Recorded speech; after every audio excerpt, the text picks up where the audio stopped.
Hello students, আশা করি তোমরা সবাই ভালো আছো, সুস্থ আছো। আজকে আমি তোমাদের ইংলিশের অক্সফোর্ড ইংলিশ সিস্টেম এই বইটা থেকে তোমাদের ফার্স্ট যে লেসনটা রয়েছে হু আর উই, এই গল্পটা তোমাদের পড়াবো। দেখো, এই গল্পটা শুরু করার আগেই প্রথমেই কিছু মানে রয়েছে, সেগুলো আমি তোমাদের প্রথমে পড়িয়ে দেবো। বলেছে words I need to know. Words অর্থাৎ শব্দ যেগুলো আমাদের জানা দরকার। কি শব্দ? ফার্স্টে রয়েছে ফেমাস অর্থাৎ বিখ্যাত, নোন বাই মেনি পিপল, এমন কোনো জিনিস বা কোনো ব্যক্তি যাকে অনেক মানুষ চেনে, সেটা হচ্ছে ফেমাস, বিখ্যাত। House boat, a boat in which people can live, একটা বোট, একটা নৌকা যেখানে মানুষজন বাস করতে পারে। কান্ট্রি অর্থাৎ দেশ, an area of land which has its own people, government and laws. যে অ্যান এরিয়া অফ ল্যান্ড অর্থাৎ ভূমির একটা জায়গা যেখানে তার নিজস্ব মানুষজন রয়েছে, গভর্নমেন্ট অর্থাৎ সরকার রয়েছে, অ্যান্ড লজ রীতিনীতি এবং আইন কানুন রয়েছে, সেটা হচ্ছে কান্ট্রি অর্থাৎ দেশ। ওয়ার্ল্ড ফেমাস, পৃথিবী বিখ্যাত বা বিশ্ববিখ্যাত। Known all over the world, যাকে বা যে জিনিসটাকে আমরা সারা বিশ্ব চেনে, সারা বিশ্ব চেনে, সেটা হচ্ছে ওয়ার্ল্ড ফেমাস, পৃথিবী বিখ্যাত। হারমোনি অর্থাৎ ঐক্যতা। When people have the same ideas and are peaceful and agree with each other, বলছে যখন মানুষজনের একই মতধারা থাকে, একই মনোভাব থাকে, অ্যান্ড আর পিসফুল এবং শান্তিপূর্ণভাবে থাকে, and agree with each other এবং একে অপরের সঙ্গে সম্মত হয়, সেটা হচ্ছে হারমোনি। ভ্যাকেশন অর্থাৎ ভ্রমণ। Period of time spent travelling or resting away from home, সময়, একটা সময় যেটা বাড়ি থেকে দূরে গিয়ে ট্রাভেলিংয়ের মাধ্যমে স্পেন্ড করা হয়, ট্রাভেলিং অর্থাৎ ভ্রমণের মাধ্যমে অতিবাহিত করা হয়, সেটা হচ্ছে ভ্যাকেশন। ঠিক আছে, আচ্ছা, এরপরে তাহলে আমরা গল্পটা শুরু করি। বলছে Nikhil, Vidya, Yoshita, Carol and Rashid are taking part in a Republic Day function at their school.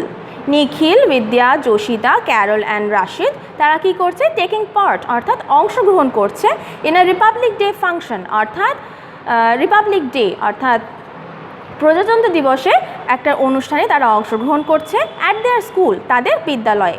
Late us see what they have to tell the audience. বলছে চলো দেখা যাক তারা তাদের অডিয়েন্সকে কী বলতে চায়। অডিয়েন্স অর্থাৎ দর্শকদের কী বলতে চায়। দেখো, এই গল্পটা কিন্তু অনেকটা নাটকের মতো, মানে তারা যে পারফরমেন্সটা দিচ্ছে, তারা যে অনুষ্ঠানটা করছে, সেটা অনেকটা নাটকের মতো। তোমরা এই ছবিটা দেখলে বুঝতে পারবে যে তারা অনেকটা নাটকের মতো করে পরিবেশন করছে এই অনুষ্ঠানটা। তাহলে চলো আমরা গল্পটা পড়ি। প্রথমে নিখিল বলছে, কি বলছে? We are hair to talk about some সিটিজ of our country. আমরা এখানে এসেছি কি করতে? To talk about some সিটিজ of our country, আমাদের দেশের কিছু শহর সম্বন্ধে কথা বলতে। এবার যোশিতা বলছে, I am from Dispur in Assam. আমি কোথা থেকে এসেছি? আমি আসামের দিশপুর থেকে এসেছি। We speak Assamese. আমরা কী ভাষায় কথা বলি? আমরা অসমিয়া ভাষায় কথা বলি। It rains heavily in Dispur. তাহলে দিশপুরে কি হয়? রেইনস হেভিলি অর্থাৎ প্রচুর বৃষ্টিপাত হয়।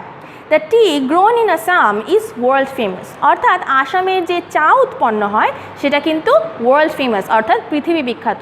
যেমন ধরো আমাদের পশ্চিমবঙ্গেও দার্জিলিংয়ের চা কিন্তু পৃথিবী বিখ্যাত, এটা আমরা সবাই জানি। তেমনি অসমে যে চা উৎপন্ন হয় সেটাও কিন্তু পৃথিবী বিখ্যাত। এরপরে বিদ্যা বলছে, I came from Bengaluru in Karnataka. আমি কোথা থেকে এসেছি? আমি কর্ণাটকের বেঙ্গালুরু থেকে এসেছি। Bengaluru is the garden city of India. তাহলে বেঙ্গালুরুকে কী বলা হয়? Garden city of India. We speak Kannada in Karnataka. আমরা কর্ণাটকে কী ভাষায় কথা বলি? কান্নাড়া অর্থাৎ কন্নড় ভাষায় কথা বলি। নিখিল বলছে, I am from Nagpur in Maharashtra. আমি মহারাষ্ট্রের নাগপুর থেকে এসেছি। We speak Marathi. আমরা মারাঠি ভাষায় কথা বলি। If you look at the map of India, যদি তুমি ভারতবর্ষের মানচিত্রটা দেখো, ম্যাপটা দেখো, Nagpur is almost at the centre of the country. বলছে Nagpur almost at the centre of the country অর্থাৎ দেশের প্রায় মাঝখানে আছে কি? Nagpur. Nagpur is famous for its oranges. Nagpur কিসের জন্য বিখ্যাত? এর অরেঞ্জ অর্থাৎ কমলা লেবুর জন্য বিখ্যাত। এবার ক্যারল বলছে, কি বলছে? I come from Panaji in Goa. আমি গোয়ার পানাজি থেকে এসেছি। We speak Konkani. আমরা কোঙ্কনি ভাষায় কথা বলি।